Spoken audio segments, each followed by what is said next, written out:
Welcome to the Maritime Matters podcast. Did you know that 98% of Australia's trade passes through the maritime domain? 91% of its fuel is imported, and Australia's exclusive economic zone is larger than its mainland. It's easy to see that to Australia, maritime matters. Maritime Matters is the podcast where we break down what the week's events mean for Australia's maritime security and the wider Indo-Pacific. Richard, excited to be recording the first teaser for our Maritime Matters. Can you tell us, who are you and why does maritime matter to you? My name's Richard Dunley. I am a senior lecturer at the University of New South Wales. I'm based here in Canberra. I teach at the Australian Defence Force Academy, which is always joyous. I teach the undergrads here, so our trainee officers, talking about naval history and maritime strategy. And more widely, I research in those kind of areas. I'm particularly interested in sort of things like the development of maritime technology, naval technology, maritime strategy, and how that plays out both historically and in contemporary matters, which is kind of what we're going to be talking about here. It is what we're going to be talking about. So, obviously, you have the history background. I'm not as good as you at reading books, but what I can do, or used to do, is drive ships. So, I guess I'm Jen Parker. I'm an expert associate at the National Security College, and I like to talk about things maritime. So, it's good to be on with you, Richard. So, Richard, kind of, why do you think maritime matters to Australia? Like, why should Australia care? Well, I was trying to think about how I sort of sum this up earlier.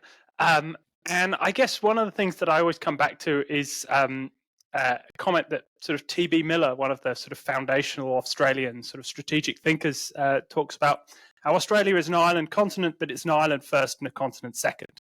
And I think you can't really put it much more succinctly than that.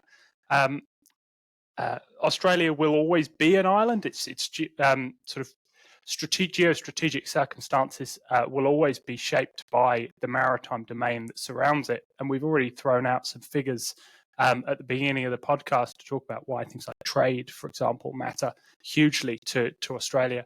But it's more than that. The exclusive economic zone, the sovereign rights that are within that, the relationships with other nations. Throughout all of that, maritime is absolutely essential to Australia's security and the way Australia engages with the world. Somebody explained it as, think of Australia as a living organism with its organs completely outside of its body. And that's how dependent we are on the maritime. And it's kind of a gross thing when you think about it, but it kind of makes sense, right? And you talk about Australia as an island, and in fact, we're over 8,000 islands when we think about that. We had some facts in the intro there. If somebody cut off our sea lines of communication, there would be pretty much no fuel in Australia, right? Limited ammunition, not to mention the iPhones, the EV cars, and all of that sort of thing. We'd have significant challenges. On that point of challenges, what are you seeing in the Indo-Pacific at the moment? Why do you think maritime matters right now beyond Australia's geography? Well, I mean, if you look at the challenges that are in our kind of region at the moment, maritime is sort of central to so many of them. Obviously, the thing that immediately comes to mind is the rise of China and the revisionism that China is sort of the way China is looking to revise the sort of strategic situation in the region, and the primary domain in which that is playing out is at sea. Whether it be in the East China Sea and the South China Sea, whether it be engagement with the Pacific Islands, all across this region, that contest and that challenge to the way things have been for a very long time is playing out, and is playing out primarily in the maritime domain. And with my kind of background, I focus quite a lot on what would be seen as the sort of the hard security kind of concerns.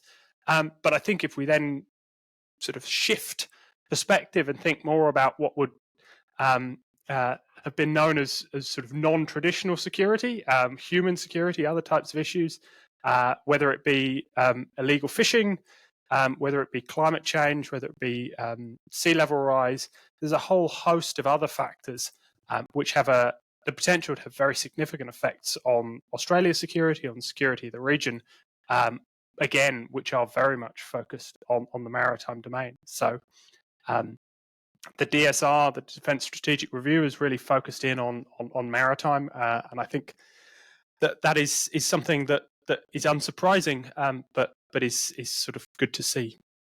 When you talk about what's been happening in the Indo-Pacific, but more specifically, as you mentioned, kind of East Asia and the South China Sea, even this week we see the US reaffirming their alliance with the Philippines and highlighting that they would consider an issue around Second Thomas Shoal or an armed attack is something that invokes Article 5 of their treaty, which is to assist the Philippines in their defense. And then also this week we see the US reiterate that they consider the Senkaku Islands, so the islands that belong to Japan, very much under their alliance treaty with Japan and under their nuclear umbrella. And again, they would react should those islands be attacked. So we really are, as you say, seeing a lot of things playing out in the maritime domain that then, excuse the pun, but show that maritime kind of matters.